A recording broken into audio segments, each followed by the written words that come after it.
పెట్టినాక మాది కొద్దిగా తగ్గింది గిరాకీ అన్నాడు. అంటే రేవంత్ రెడ్డి ఏమంటాడు ఎరికేనా, నూక్కుని రావని లోపల అంటాడు.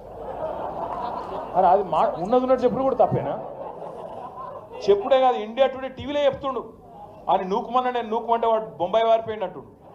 అంటే నీకు ఎవరు ఖిలాఫ్ ఆఖరికి పాపం కానీ ఇది ఏం తప్ప. ఇంకా యాక్టరు, సినిమా యాక్టరు, ఈయన పేరు మర్చిపోయాడు. ఆయన చెప్పేటప్పుడు పేరు మర్చిపోయాడు. తెలంగాణ సీఎం అని చెప్పి అడిగి చూసిండు కొద్దిగా. మనోనికి ఆయన ఎక్కడో తలిగింది.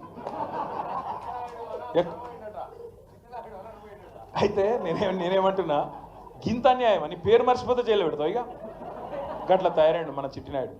నేనేమంటున్నా, దయచేసి మీ అందరికి ఒకటే కోరుతున్నా, మీకు ఇవాళనే నాంపల్లి కోర్టులో పట్నం నరేందర్ రెడ్డి గారిది, అదేవిధంగా 27 మంది రైతులది మొత్తం నిన్న ఇవాళ వాదనలు మొత్తం అయిపోయినాయి.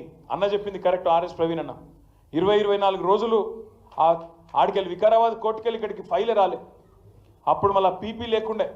మళ్ళా మన పట్నం నరేందర్ రెడ్డి భార్య శృతి, తర్వాత మన నాయకులు, మన లాయర్లు, మన లీగల్ సెల్లోళ్ళు పాపం అందరు తనలాడి ఆడ హైకోర్టులో రిజిస్ట్రార్ దగ్గర పోయి ఇట్లా ఉన్నది పరిస్థితి, 24 రోజులు అమాయకులు పాపం వాళ్ళు జైలు ఉన్నారు, ఇది అన్యాయం అంటే నిన్న ఈరోజు వాదనలు పూర్తయినాయి.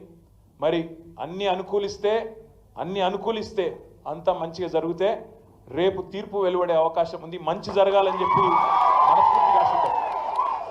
మంచి జరగాలని మనస్ఫూర్తిగా అందరం కోరుకుందాం.